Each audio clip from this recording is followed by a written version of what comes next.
Bonjour à tous, bienvenue sur Vite Magique, la chaîne de cours par correspondance pour sorciers débutants. Aujourd'hui, comme vous avez pu le prédire en observant la miniature telle une tasse de thé, cours de divination avec le professeur Sybille Trilounet. Quels sont les éléments à retenir pour l'avenir?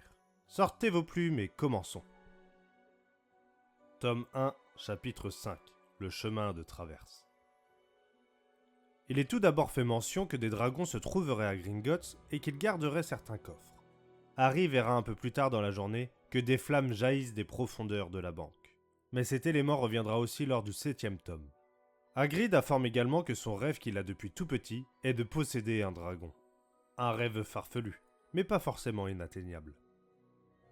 Lorsque Hagrid lit le journal, il explique à Harry que le ministre de la magie s'appelle Cornelius Fudge. Harry sera amené à le rencontrer plus d'une fois au cours de ses années scolaires. Quand Harry découvre sa liste de fournitures scolaires, deux noms doivent retenir votre attention. Tout d'abord, Bathilda Tourdesac, car je peux voir dans ma boule que Harry se rendra chez elle dans 6 ans. Et le deuxième nom est Norbert Dragono.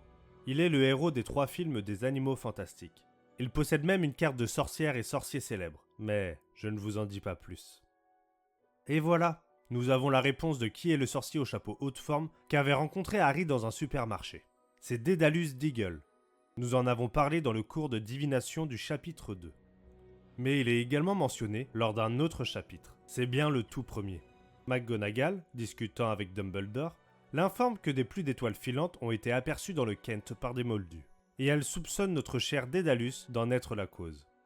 Ce n'est pas vraiment un personnage important dans l'histoire, mais sur 5 chapitres, il est déjà présenté 3 fois, et Harry sera amené à recroiser sa route par 2 fois. Bien que non mentionné dans le film, le gobelin qui amène Harry et Hagrid aux 2 coffres se nomme Gripsec.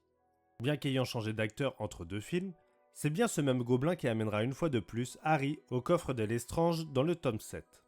Et si vous voulez en savoir plus sur les gobelins, un focus a été fait sur eux dans le cours de soins aux créatures magiques. On en reparlera en fin de vidéo. Bien que non nommé, vous aurez sans doute reconnu l'enfant désigné au teint pâle avec le nez en pointe comme étant Drago Malfoy. Une fois de plus, le penchant pour la boisson de Hagrid est évoqué par Drago, signalant à notre jeune sorcier qu'il se retrouvait fréquemment sous, et bien que l'on peut aisément remettre la parole de Malfoy en doute, à la sortie de Gringotts, les wagons l'ayant rendu malade, il dut aller se chercher un petit remontant. Et même avant cela, à leur arrivée au chaudron baveur, Tom le barman lui demande s'il prendra comme d'habitude. La boutique de Fleury et Botte, la boutique de livres, est un magasin où se rendent chaque sorcier tous les ans pour acheter de nouveaux manuels pour l'année. Mais l'intérieur ne sera visible que dans le second film. Chez Fleury et Botte, Harry peut lire dans le livre de sorts et contre-sorts le sortilège de jambes en coton et de langue de plomb. Il subira ces 2 sortilèges durant ses années à Poudlard. Lors de son arrivée chez Ollivander, plusieurs choses sont à relever. Tout d'abord, comme Hagrid dans le chapitre précédent, le vendeur de baguettes lui indique qu'il a les yeux de sa mère. Ensuite, là encore comme le chapitre précédent, on nous rappelle que Hagrid a été viré de Poudlard, et que par conséquent, sa baguette a été cassée en 2. Hagrid révèle alors qu'il en a gardé des morceaux. Et quand Ollivander lui dit qu'il imagine qu'il ne s'en sert pas, le géant lui répond que non, en serrant les mains sur son parapluie rose. Nous savons à présent comment Hagrid réussit à faire de la magie avec. Ce parapluie doit renfermer les morceaux de sa baguette cassée.